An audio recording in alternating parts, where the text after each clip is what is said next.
tu hivyo hata wa shule. Mtoto wa shule. Tuambie mtoto wa shule mlianzania wapi? Mtoto wa shule kijana atakuja kwangu. Akuje siku ya kwanza. Ya pili akuje hata kuonyesha mapenzi. Siku ya tatu unakuta mtu anakushika matiti. Mtoto wa high school. Na uniform. Hana uniform. Anakushika matiti. Wana ameanza kiss. Na amebea hapana wewe. Mmepatania wapi na huyu mtoto kwanza? Huyu mtoto si ati ni mgeni kwako. Ni mtu hata anakujua. Lakini juu anajua ile kazi unafanyanga hata ogopa. Amekuandama kwako. Hata ogopa. Atakuja. Mume yangu. Alikuwa ananifuata kwa bedroom yangu. Ananishika. Alale na mimi. Anipatie pesa. Pole sana. Sasa kutoka hapo nikaenda hivyo nikajikuta nimekuwa mjamzito. Mlilala naye muda mgani? Tulia naye kwa muda wa miezi 3. Yaani kila siku ama mara kama ngapi hivi? Si kila siku. Kuna wakati hakuwa anakuja. Wakati mwingine anaamka ameenda nje. Na nikuta analala na mimi usiku. Kama bibi yake yupo.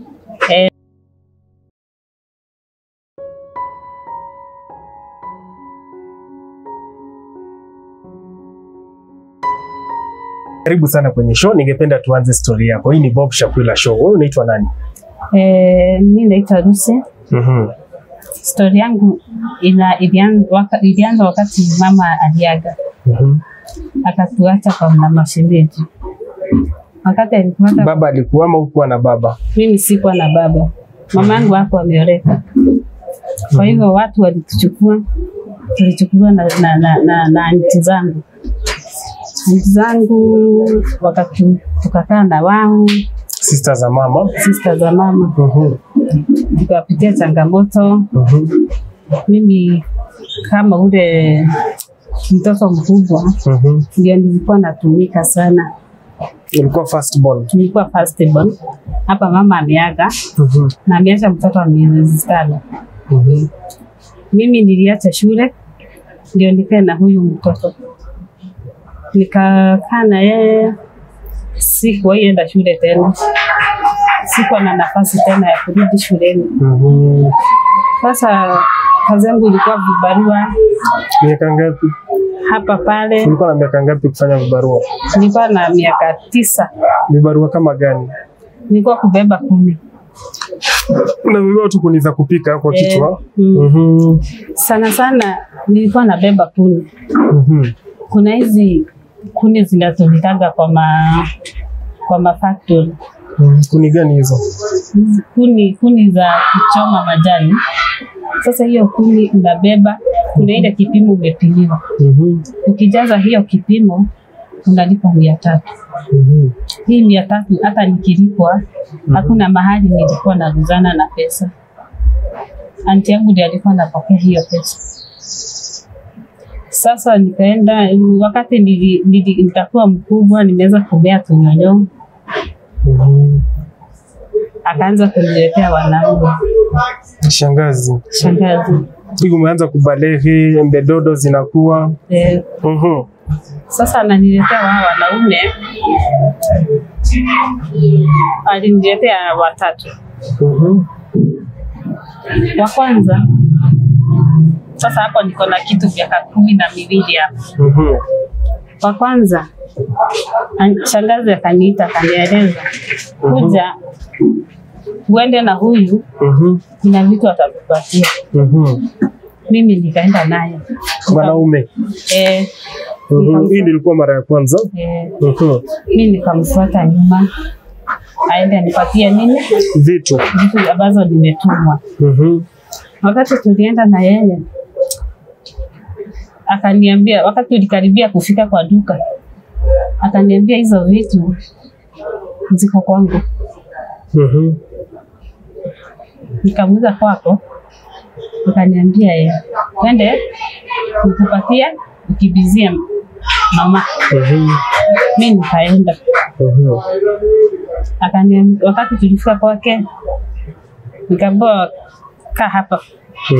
Sasa tumeingia kwa nyumba. Nyumba yake? Niingia kwa nyumba. Akaniambia wacha nikuje nazo. Akaingia hiyo room akaingia kwa hiyo room yake yenyewe alikuwa analala. Akaingia ndani ya bia akakuacha sitting room. Sasa mimi nikiwa kwa sitting naongojea akuja na nini na zile vitu nilituma. Sasa mimi nikaa kama nimekaa hapo ni TV tu na watch. Hata akili yangu yuko huko. Nikamwona amekuja. Mwanaume? Ako na ka box hizi. Nikashtuka. Akaanza kunifinya. Embe dodo? Huku? Matiti sasa. Wewe uliwahi shikwa matiti before? Hata sijawahi kutana na mwanaume. Nikamuuliza unafanya nini? Nitakusema. Ananiambia usiambie mtu. Katika hiyo kusubuana na yeye. Ukakuja mgeni kwake. Akagonga mlango. Na wewe baada amesha kutoa nguo ama ni amekuvuta ama embe dodo tu? Niko bado na nguo zangu. Ni embe dodo anafinya tu. Wakati alisikia kuna mtu amekuja, alikimbia sana akaingia bed. Na mimi nikamwambia mgeni karibu. Hapo ndio nilipata nafasi nikatoka nje. Nikarudi. Mgeni aliingia ghafla. Nikamwambia karibu. Akaingia akakaa kwa kiti. Akaniuliza kwa wapi. Kamwambia ameingia hapo ndani anakuja. Mimi nikasimama. Nikatoka. Nikarudi nyumbani.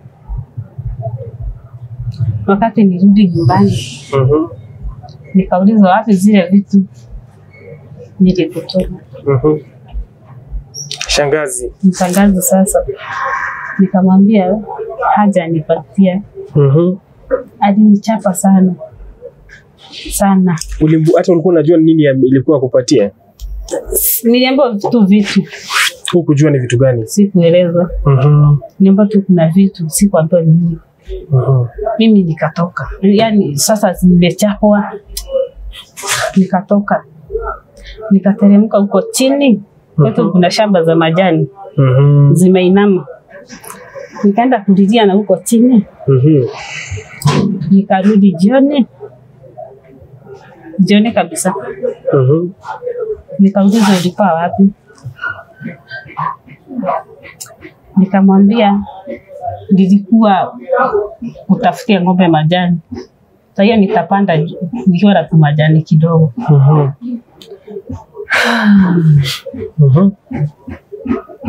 Hakujapikwa kitu.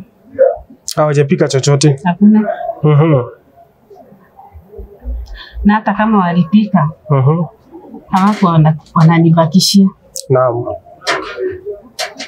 Mimi nilikuwa nakaa ile maisha ya nikuje kwako kwa jirani. Ndio nipate chakula. Mara ya pili nikaletewa mwingine.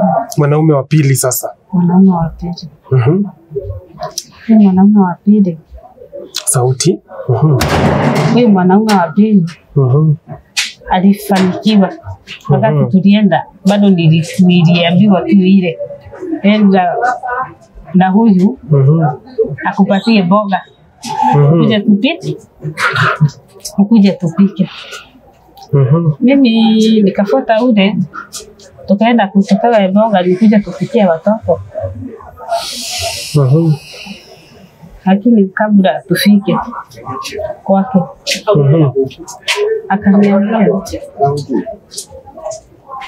akaniambia unakaa vizuri. Akaanza kuniuliza. Nikamwambia hebu achana na mimi. Uliambia huyo mwanaume? Niache. Akaniambia usiambie mtu. nitakupatia 200. Mimi namwambia hapana. Mimi sitaki.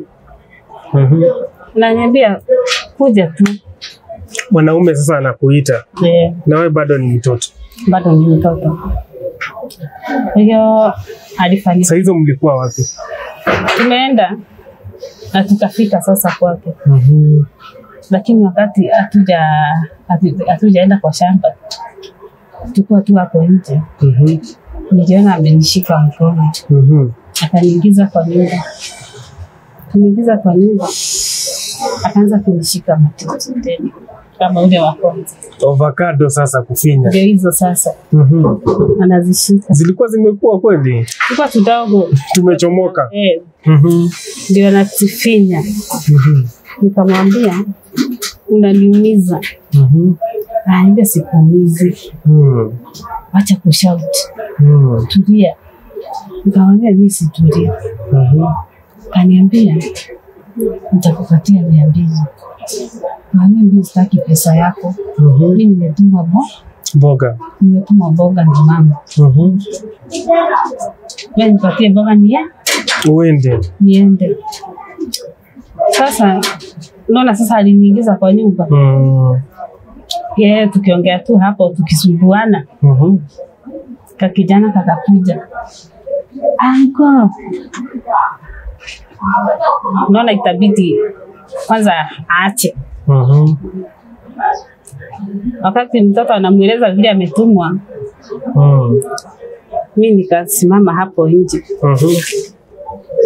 Hakufanikiwa bado. Bado hata hizo boga sikuzigoja. Nikarudi tena nyumbani.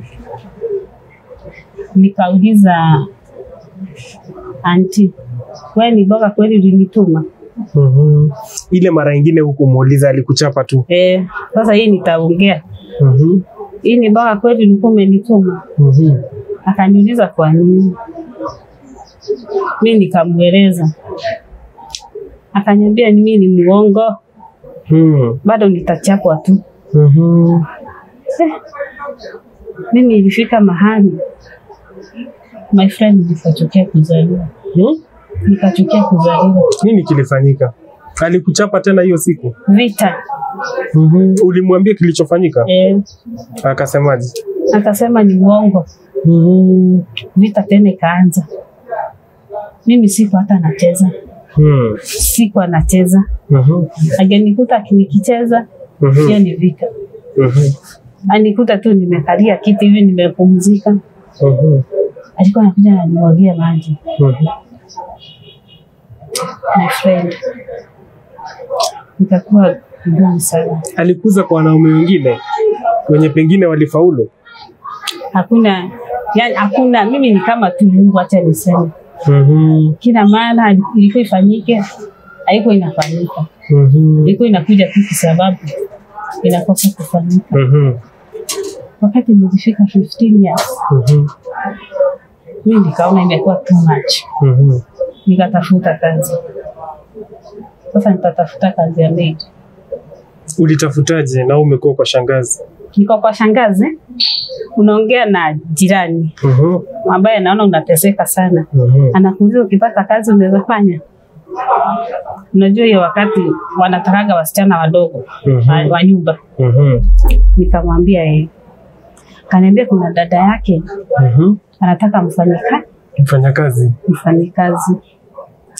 Nikamuuliza wapi? Akaniambia Nakuru. Nikamwambia mimi naweza enda. Wako na watoto? Ako na mtoto mmoja. Huko at least wakati nilienda maisha ikakuwa imebadilika. Ananiangalia vizuri. Lakini sasa pesa yenye ananilipa haitoshi. Hainitoshi na haitoshi ya kutumia wale wengine. Anakulipa pesa ngapi? Alikuwa ananipa 2,000. Hiyo 2,000 ndio ninunue vitu zangu kama msichana na nisaidie wale wengine wakiwa nyumbani. Nikamwambia si hata afadhali uniongezee tu ifike 3,000. Kaniambia haiwezekani. Haiwezekani. Nikavumilia tu, mwaka ikaisha. Wakati mwaka iliisha, mimi nilienda nikapata kazi nyingine. Nimeambiwa sasa nianza kuongea na watu, nianza kujuana. Napata mtu anakuambia kuna mahali kuna kazi ya 4,000. Mimi nikaona sasa hapo ni afadhali hii kazi ya 4,000 nikipata, at least nabaki na moja na watumia ngapi? 3. Sasa hapo mahali nilienda kazi ya nyumba mara ya pili. Hapa ndio nikipata na mambo. Kuamka nilikuwa naamka saa 9. Kulala nilikuwa nalala saa 7 ya usiku. Saa 9 ikifika nikose kuwa nimeamka. Nilikuwa nachapwa na huyo tajiri. Alikuwa ananitandika sana. Sasa hapa nimepata kazi ya nyumba. Hii kazi nilikuwa, unasema mateso ilikuwa mingi. Na mateso ilikuwa mzee anakuja kwa hiyo nyumba. Mzee alikuwa anakuja wakati bibi ameenda kazi. Anarudi kwa nyumba. Anarudi kufanya nini? Angalia tu huko. Alikuwa anarudi kwa nyumba. Anakuja ananishika. Mzee wa nyumba. Ananirep. Kurep tunajua kurep. Tuambie inakuaje. Sasa hapa nini kinaendelea? Sasa hapa huyu amenifanya kama sasa mke wake. Aje. Kulala na mimi. Mnaanzaje ndio inafikia pale? Tuambie, tueleze polepole. Sasa mzee amekuja. Wakati amekuja, anakuja anaanza kunishika. Ananiambia atanipe pesa. Na mimi ukweli mimi nilikuwa na shida kabisa. Ile ukweli nilikuwa na shida kabisa. Na ninataka nisaidie wale watoto niliacha nyumbani. Anasema atakupa pesa. Mimi nakubali. Unakubali? Nakubali. Analala na mimi. Ananipatia hata kama ni 1,000. Analala na wewe kukulazimisha ama kwa kiti wapi? Tupatie picha kamili. Kwa bedroom yangu. Alikuwa analala ananifuata kwa bedroom yangu. Ananishika. Alale na mimi. Anipatie pesa. Pole sana. Asante. Sasa kutoka hapo nikaenda hivyo, nikajikuta nimekuwa mjamzito. Mlilala naye muda mgani? Tulia naye kwa muda wa miezi 3. Yaani kila siku ama mara kama ngapi hivi? Si kila siku. Kuna wakati hapo anakuja. Wakati mwingine anaamka ameenda nje. Na nikuta analala na mimi usiku. Kama bibi yake yupo. Na ananiambia ninyamaze. Kwa hivyo singepiga nduru, singeongea, nimenyamaza. Na pesa alikuwa anakupatia? Nikafika mahali nimekuwa mjamzito. Nikaficha hiyo mimba sana. Ili huyu mama asijue. Lakini ilifika mahali wakati ilifika miezi 6. Nikaanza kushindwa na kufanya kazi. Akienda anakuja anakuta sijafanya kazi. Siwezi jieleza kwenye niko. Lakini alifika mahali akaniangalia, akaniita. Akaniuliza, mama wa nyumba. Sasa mama mwenye nyumba. Akaniuliza, sasa Lucy, vile tunakuona hivi uko mjamzito? Ya kwanza nikakata. Nikamwambia mimi si mjamzito. Akaniambia vile una behave wewe ni mjamzito. Nilikuwa nimetoka rafiki yangu. Kwa hiyo mahali walikuwa nakaa, kuna msichana mwingine tulikuwa tunafanya na yeye kazi. Bado alikuwa maid. Sasa nilifikiria naenda kujiongea kwa mtu mzuri. Nikakuta pia Ulienda kutobelea kijakazi mwenzako siri? Nikaenda nikamwambia siri yangu. Nikamwambia niko mjamzito, lakini sitamwambia ni nani. Nikamwambia niko mjamzito na iko miezi fulani. Sasa sijui kaenda aje. Akaenda akabule yule mama. Mama akakuja akaniuliza, Lucy, kwa nini nilikuuliza kama uko mjamzito ukanificha? Mimi nikamwambia nilishinda nitakueleza aje. Hata sikulala kwa hiyo nyumba. Akanitoa. Mimi alinitoa nje. Sina mahali pa kwenda. Haja nilipa. Amebaki na pesa yangu. Na amekwambia uende. Nikiwa tu pale kwa gate nalilia hapo.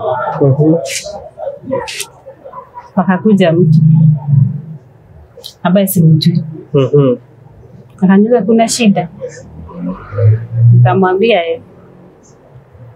akaniuliza shida yangu, nikamuelezea. Sasa ni mwanaume. Akaniambia kama iko hivyo, twende nikupe mahali ya kufanya nini? Mahali pa kukaa.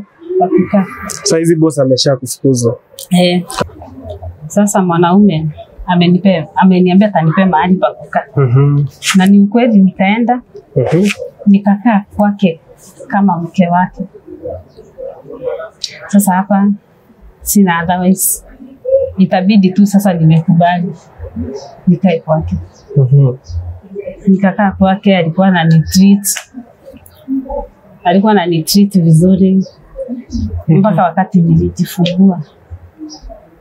Sasa shida ilianza wakati sasa nimejifungua. Sikuwa nataka bibi, hata mimba iko yangu. Kama uliniambia uta take responsibility. Kaniambia mimi hata nilikuwa na bibi nitamrudisha. Mimi nikamwambia nitakaa tu hapa. Sina mahali pa kwenda. Sio nikubali. Nikakaa hapo, akaanza vita. Kunichapa. Kunitesa. Sasa mpaka chakula sipewi. Chakula sikuwa napewa. Ameweza kuleta wanawake kwa nyumba. Alikuwa anakuja mwanamke nikiwa hapo. Analala na yeye. Aje, tuambie siku ilianzaje, ndio mwanamke ilikuwa saa ngapi, ulikuwa unafanya nini? Tueleze vizuri. Nilikuwa mchana. Nimekaa tu na mtoto wangu hapo. Mimi naona mwanaume ameingia kwa nyumba. Ako na msichana. Namuuliza huyu nani? Anakuuliza unaniuliza wewe kama nani? Wanaingia bedroom. Atalala na yeye ukiwa hapa. Na hakuna kitu utafanya. Ukiongea anakutoa nje. Sasa ilikuwa hivyo vita. Kuteseka, ukuna chakula. Sasa vita ndio ilikuwa mingi. Nikafika mahali na mtoto wangu. Nikaamua sasa hapa hakuna kitu kingine. Nikaamua sasa mimi nitachukua mtoto wangu. Nikapigia kazi yangu simu. Nikamweleza, nikamwambia napitia ABCD. Akaniambia wewe kuja. Kumbe hata nikienda kwake si furaha napata. Tutakaa siku tuseme wiki kama 3. Siku moja nikaenda clinic kupeleka mtoto clinic. Kurudi nakuta amehama. Mwanaume. Kazi yangu sasa. Ameshahama. Unaulizia. Kwani walienda wapi? Hiyo nyumba kipiliachwa ni kwetu yangu. Hakuna kitu kingine.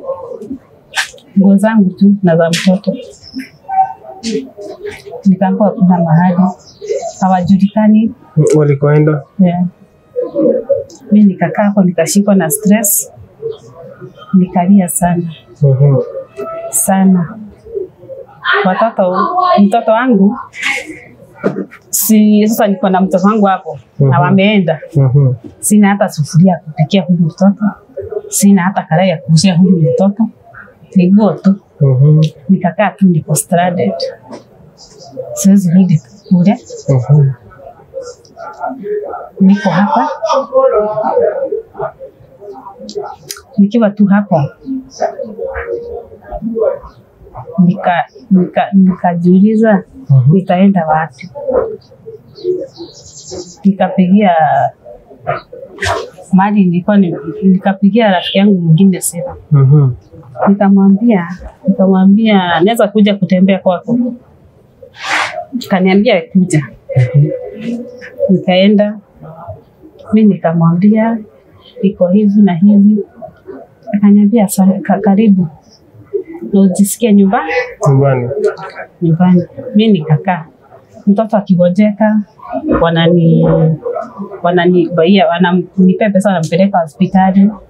Chakula ya mtoto wanabai. Pampers wananiletea. So wakakuwa kama madada zangu. Nikiwa tu hapo. Nilikaa. Nilikaa huko muda wa miezi 6. Huko kwao sasa. Ndugu yake alikuwa mama yake amejenga kama pale na dada zao wanakaa kama hapo. Huyo ndugu yake alikuwa anataka tena kunitumia kama mke wake. Alianzaje? Ulijuaje? Nilijuaje? Alma alifanya nini? Alikuwa anakuja. Ananiambia siku za kwanza alikuwa anakuja. Ananipea 200. Nibaie mtoto kama maziwa. Kaka ananipea 100. Nibaie mtoto kama maziwa. So mimi sikuwa naona kama mtu mbaya. But ilifika mahali akaanza kukomanda. Anataka. Mimi namwambia mimi sitaweza. Juu kuna mke wako, mimi sitaweza. Dada zake wananiambia uchungane na fulani. Huyo ndugu yao. Si mzuri. Sasa mimi hapa niko na stress. Anadai. Anataka vitu. Mimi sitaki. Tukasumbuana kwa muda wa miezi kama 3 hivi. Hakuna mtu anajua. Ni chini ya maji sasa. Hakuna mtu anajua. Huyu wa brother yake sasa, huyu mwenye anadai vitu. Ikafika mahali akasema kila mtu anakwao. So hakuna mahali nilikuwa naenda na stable. Hakuna mahali naenda na unakaa. Nakaa. Kuteseka tu. So wakati alisema hivyo nilikaa tu nikajiuliza. Sasa amesema kila mtu anakuwa, na ni kweli sikatai. Kwetu ni huko. Hakuna mtu wa kutuangalia. Wale wanatuangalia ni mashangazi. Vita nilitoka kule juu ya vita. Sasa nitaenda wapi? Nikapigia brother ya mama simu. Nikamwambia naweza kuja nitembee kwako. Akaniambia kuja. Wakati nilienda aliniona na mizigo. Mimi watoto na mtoto. Bado sijapata mwingine. Akaniuliza, kwani ni kuhama umehamia huku? Nikamwambia yeye. Nikajieleza. Hakutaka kutusikiza. Nikaniambia uko na kwenu? Uko na kwenu. Okay. Mimi tena nikarudi. Sasa nimeamua sasa niende. Hata kama nitaenda nikae kwa street. Nimekosa mahali ya kuishi. Nimeenda nimekaa kwa street siku kama 2 kwa nje. Mahali unaona hakuna, hata ningekuja hata kama hapa nikitandika manguo zangu na tunalala hapo. Ikawa hivyo. Tukaenda tukajuana na watu wa hiyo mtaa. Wanakwambia ukifanya hivi unaweza pata pesa. Tukaanza kuokota scrap.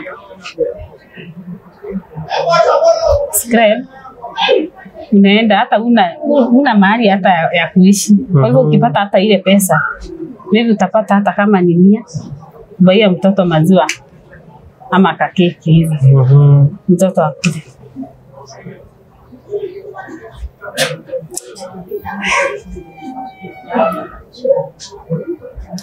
Unapata akikula at least unaona hata nini.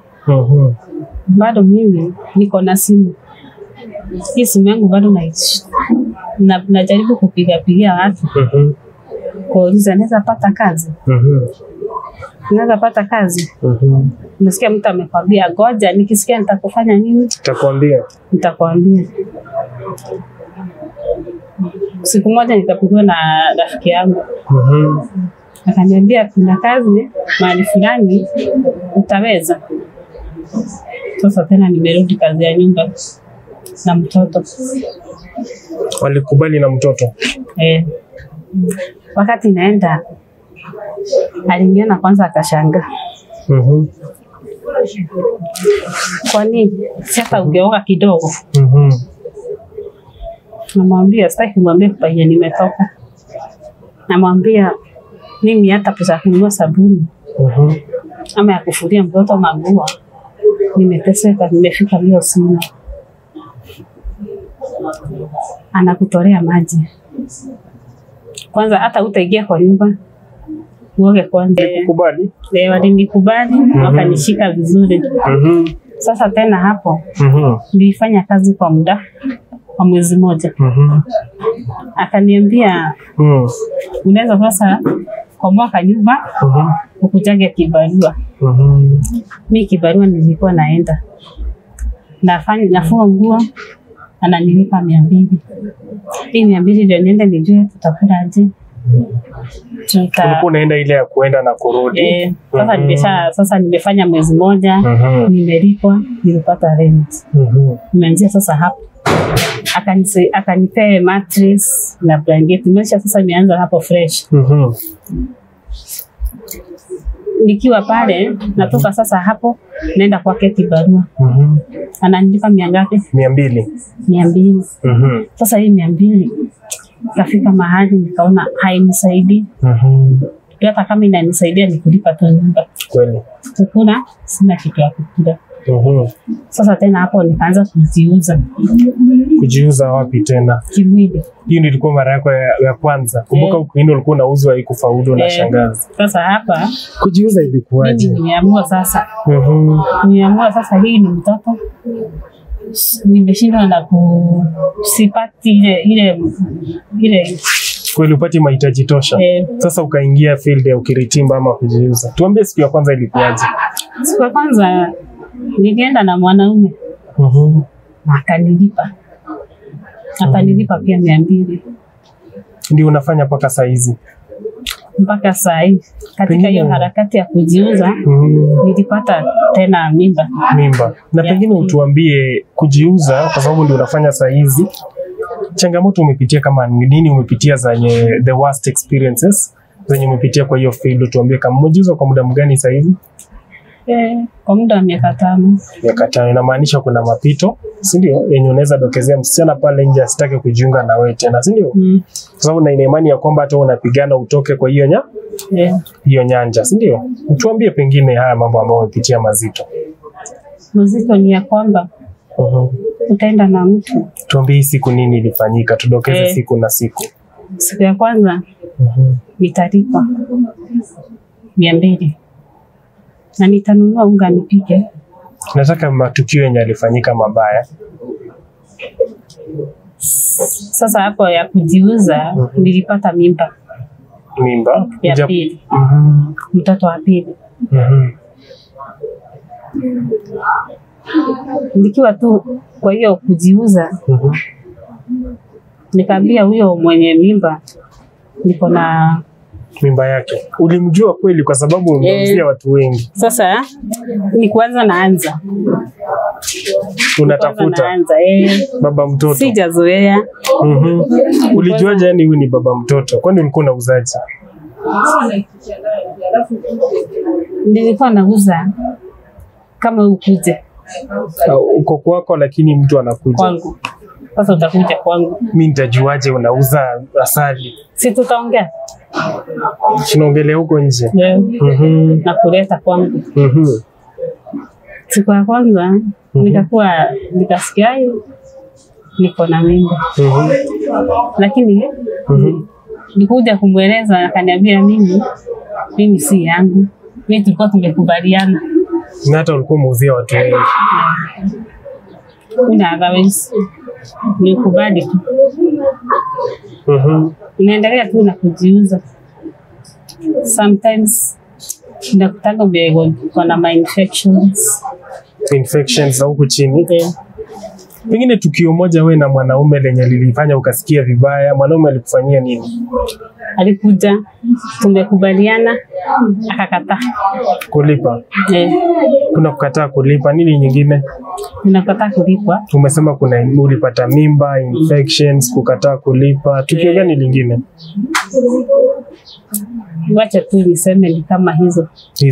Na hii mimba na nasikia wa kujiuza mnakuanga na family planning, mna vikundi ambavyo mnahamasishwa. Sikuwa nimejua kuna vitu kama family planning. Sasa kazi iko aje saa hizi ya kujiuza? Sasa hakuna kazi. Kwa nini? Unaenda unakuta mtu anakwambia unalia tu. Anakwambia hana pesa na anataka vitu. Kwa hiyo ingine hata wanakutumia bure. Unajikuta hata hawa watoto unaenda kutafutia. Watalala njaa tu. Umetoka kazi. Kweli. Utakuta kama saa hii vile tunaongea na wewe. Watoto wangu waendangi shule. Hatujafika hapo bado. Nataka unidokezee hii kujiuza imekuaje? Haijakuwa mzuri. Tuambie kisa kimoja. Haijakuwa mzuri aje, tupatie kisa. Kuna hii kukataa kulipa. Mnakubaliana na mtu anakataa kulipa baadaye. Wakati umetuambia anakataa baadaye. Ama akikulipa anakupatia 100. Hii 100 hutaweza kumanage mambo yako. Ulisha watoto na yani haitatosha ile mahitaji yako ni uko nayo. Na pengine wewe kwa hii nyanja ya kujiuza, unajiuza na watu specific, ni watu wa umri ama kila mtu? Ni kila mtu. Hata watoto. Kwa sababu nasikia kuna mama alikuwa hapa akisema watoto wa 16 wananunua ng'ombe. Wananunua. Tuambie kisa chako kimoja na mtoto kilikuwaje? Kisa kimoja na mtoto. Kilikuwa huyu mtoto wa kwanza akona mtoto ndani. Mlitoana wapi? Tueleze hivyo mpaka nikafikia. Mtu anakuja mnaongea mnakaa futi. Mtoto. Alikuwa anakaa miaka ngapi? Alikuwa na kama 20. 20 si mtoto. Hivyo hata wa shule. Mtoto wa shule. Tuambie mtoto wa shule mlianzania wapi? Mtoto wa shule. Kijana. Atakuja kwangu. Akuje siku ya kwanza. Ya pili akuje hata kuonyesha mapenzi. Siku ya tatu ndio unakuta mtu anakushika matiti. Mtoto wa high school. Na uniform. Ana uniform. Anakushika matiti. Wana ameanza kiss. Na amebea hapana wewe. Mmepatania wapi na huyu mtoto kwanza? Huyu mtoto si ati ni mgeni kwako. Ni mtu hata anakujua. Lakini jua anajua ile kazi unafanyanga hata ogopa. Amekuandama kwako? Hata ogopa.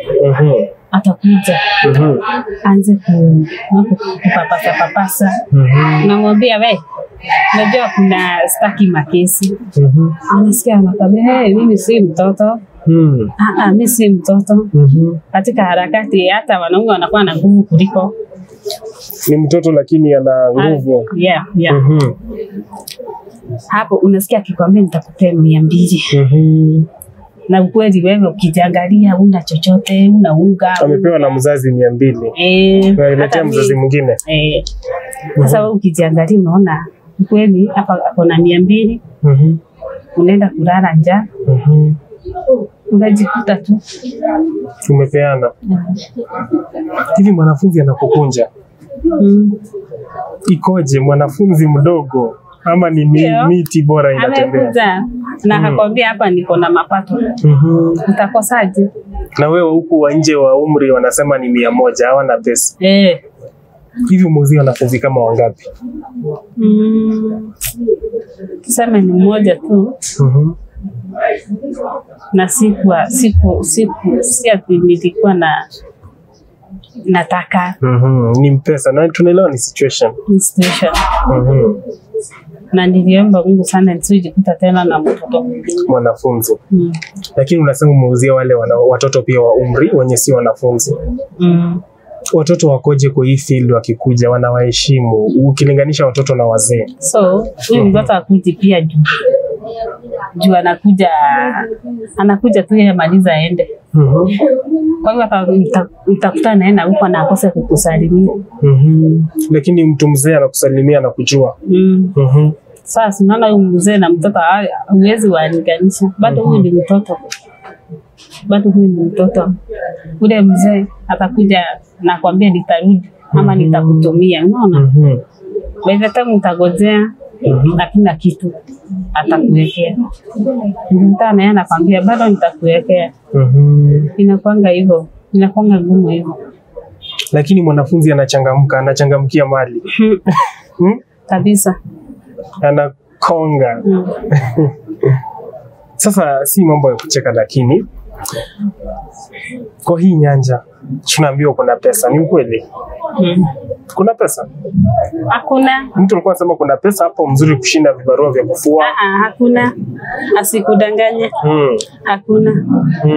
Na pia wenye wanafanyanga hivyo. Hawafanyangi hivyo ndio ati anataka kufanya hivyo. Anataka hivyo apate hiyo 50. Hata kama ni 50 wewe akujali. Bora huyu mtoto anyamaze aache kulia. Kweli.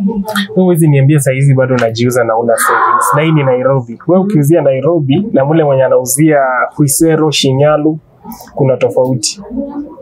Huko utakutana na bank manager, CEO. Basi umesave, umejaribu kusave. Hakuna, wanakudanganya kwanza hao CEO ndio wabaya. Hao ndio wabaya. Nitakwambia nitakutumia. Enda kabla ufike, zitakuwa zimefika. Wewe unasema hivi hujapata chochote, hujaweza kusave chochote? Sina. Mimi nahangaika tu. Kwa sasa nahangaika tu. Na mbona wewe msichana wa nguvu, mtu akiona pale msichana ana mkono, ana mguu, mbona hujakimbilia vibarua zingine zenye wamama wanafanya na wasichana wengine? Vibarua zikipatikana unaenda. Lakini kwa sahi hata najaribu kuandikia watu message. Kuna kakibarua. Nasikia mtu anakwambia mimi hata ndio nimekaa vibaya sana. Niko na kama miezi 3 sijawahi pata hata mtu mmoja wa kufulia manguo. Pole sana.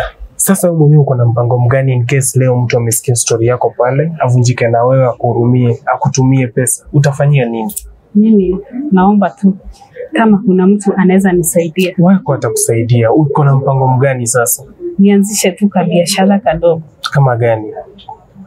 Hata kama nikipata nitaweka. At least nikae hapo nikijua. Hata kama ni bonga na katakata.